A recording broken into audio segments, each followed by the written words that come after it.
All right, in this video, we are going to start topic 4 in the Science 10 work booklet. And we're going to talk about physical and chemical changes, and then we'll introduce the concept of chemical reactions. We have this chart here that differentiates between physical changes and chemical changes. Physical changes are going to be changes in the appearance of a substance or things related to its physical properties if you look earlier in the book. The thing about physical changes is that they are reversible, meaning that you can undo them easily. They also don't result in a new substance. I'm going to add an extra bullet point here. They don't result in a new substance.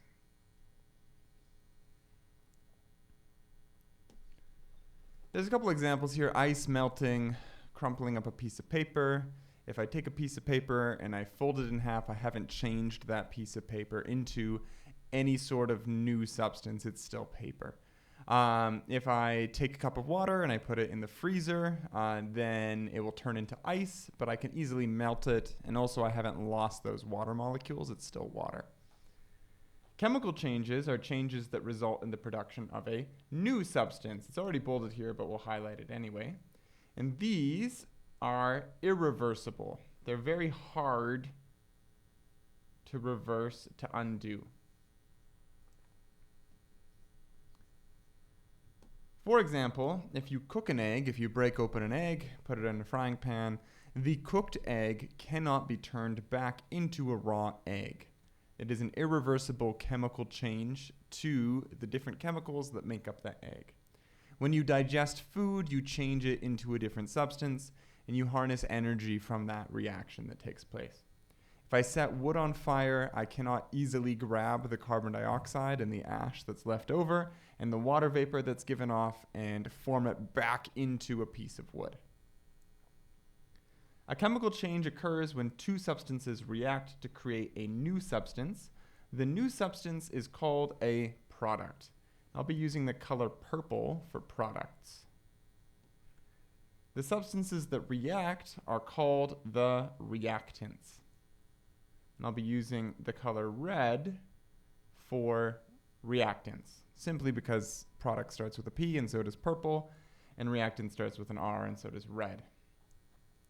Chemical changes involve energy changes. We can break down energy changes into two categories. We have exothermic and endothermic reactions. Exothermic and endothermic reactions. More on those on the next page. Pause the video and wait till I explain it first. Try and take these sort of changes and put them into the categories here. So when you hear the words boil, condense, corrode, crumple, melt, rust, crush, freeze, explode, put them into a category. What do you think? Is that a chemical change or is that a physical change? Is it easily reversible? Something to think about. Have I created a new substance? Pause the video, give yourself a moment to try it out. Now you can compare your answers to mine. Anything that's a state change, I actually haven't changed the substance. If I change from a liquid to a solid or from a liquid to a gas, then I'm still the same substance. I've just undergone a physical change. So boiling, to boil something or to condense, boiling would be going from a liquid to a gas, or to condense something to going from a gas to a liquid, to freeze, go from a liquid to a solid, to melt, to go from a solid to a liquid. All of these are physical changes. The substance hasn't changed. These are state changes. Water, for example, can do all of these things. If you boil water to make steam and then condense that water back into liquid water, freeze it into an ice cube and then melt it afterwards, it's still just water.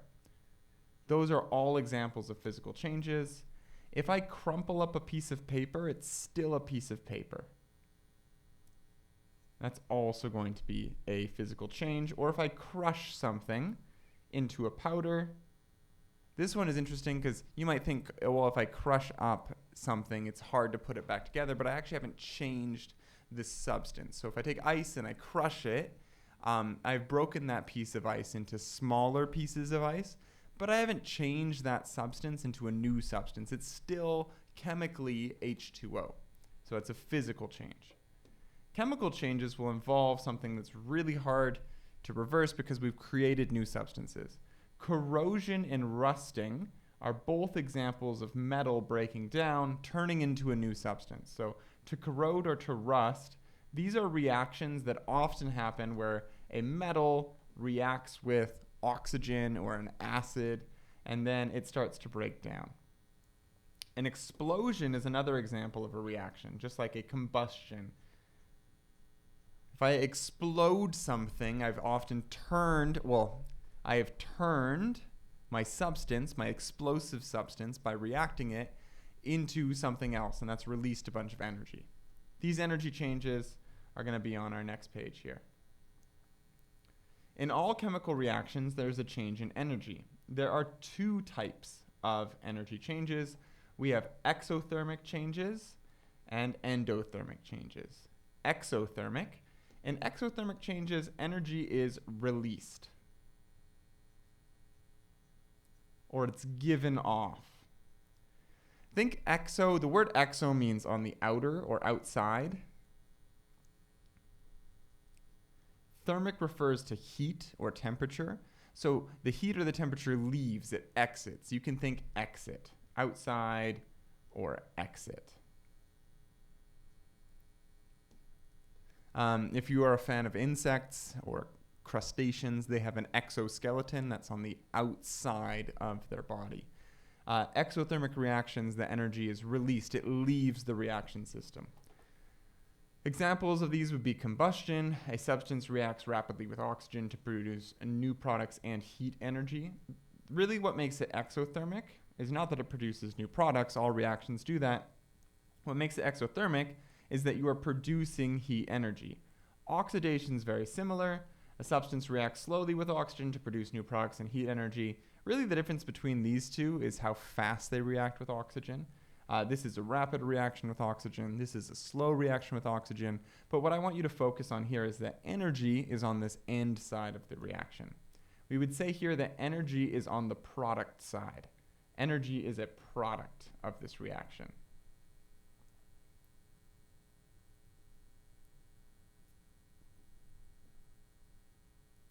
And if you look at this equation here, everything that's before the arrow we call a reactant. More on that in the next page. Everything after the arrow is called a product. Energy is a product here.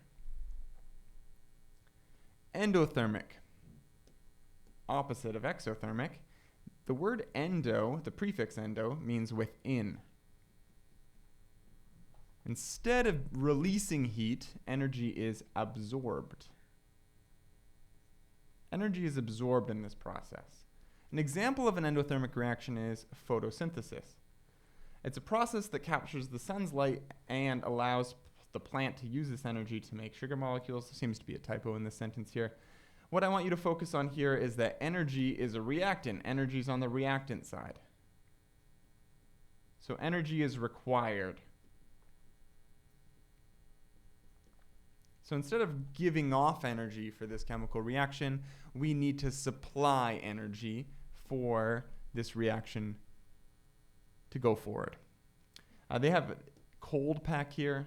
If you've ever sat next to a fire before, that's an exothermic reaction. It releases heat. If you've ever gotten injured and use a little cold pack where you kind of like crinkle it inside and then it starts a reaction and gets colder, that's an endothermic reaction where you're starting to absorb heat from the environment. That's why it feels colder. In order to tell whether or not a reaction's taking place, we have a couple pieces of evidence that you can look for. We've got a couple diagrams here that are going to let you know that a reaction is taking place. One thing that's going to let you know that a reaction is taking place is a color change. That's what this first picture is showing here.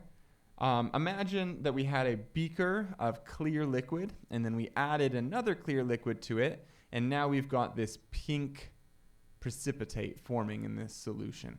This is evidence that there is a reaction happening. A color change tells me that I have made a new substance, and that's how I know a chemical reaction has occurred. Remember, in a chemical reaction, we make a new substance.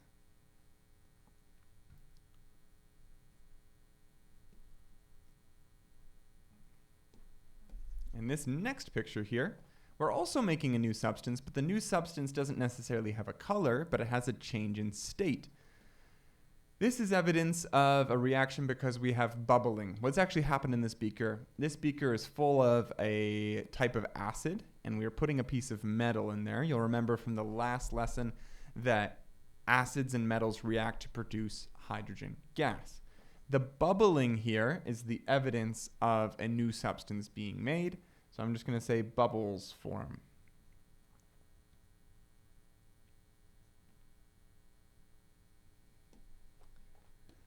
This next reaction, and actually this one, are both kind of similar in the piece of evidence that they show, but we have energy displayed in a couple of different forms. When you crack a glow stick and it starts to glow in the dark and luminesce, you can tell that a reaction has taken place because there has been a change in energy. Now, the glow stick doesn't really get hot to your touch. However, you can tell that there has been a change in energy because all of a sudden light energy is produced. So we have a type of energy being given off. In this reaction, we have light energy given off that tells us that a reaction has taken place. In this reaction over here, we've actually got several pieces of evidence that a chemical reaction is happening. This is a gas burner. If you burn gas, you're going to produce a lot of energy given off. There's a flame.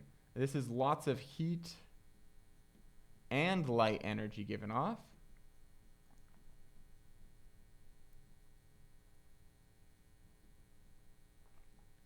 And if you were to capture what's coming off of this reaction, you'll also note that you're producing a gas just like over here.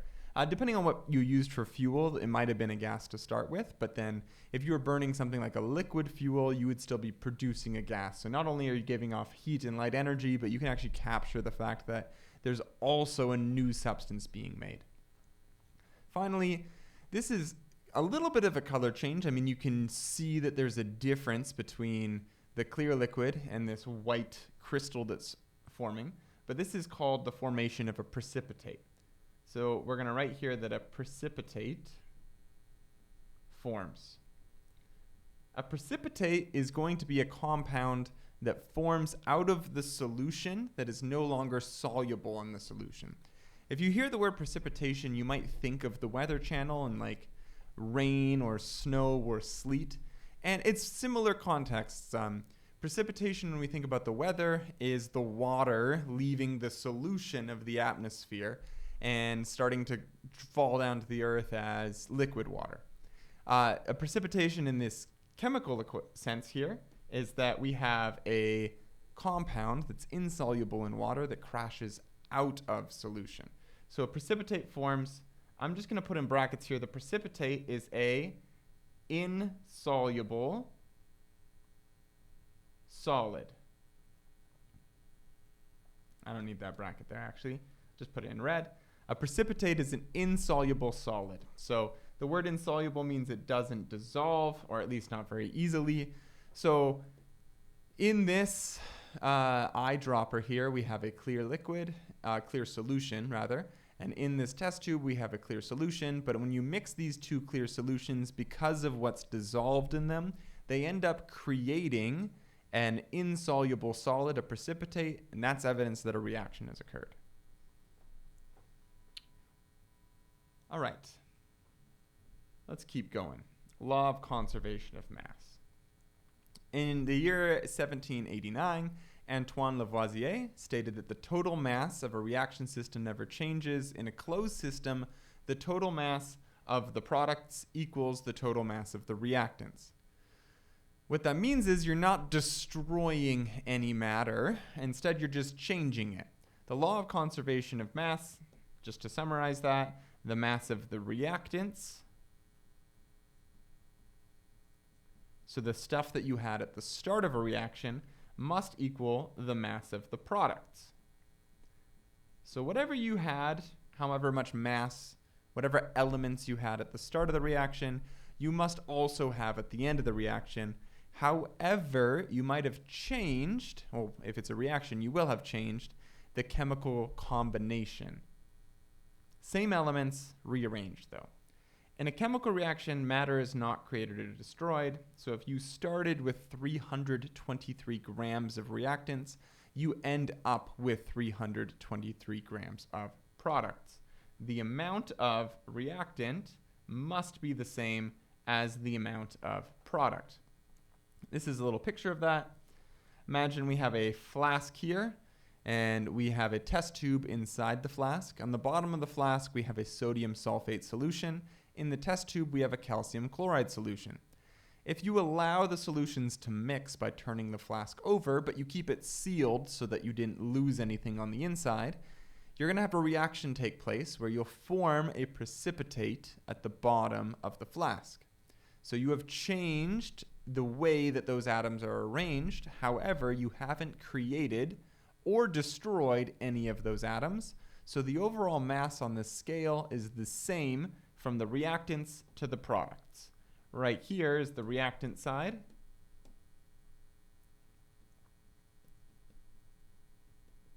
And then we have allowed our chemical reaction to happen, and we have our products over here. And you'll note that the mass is the same.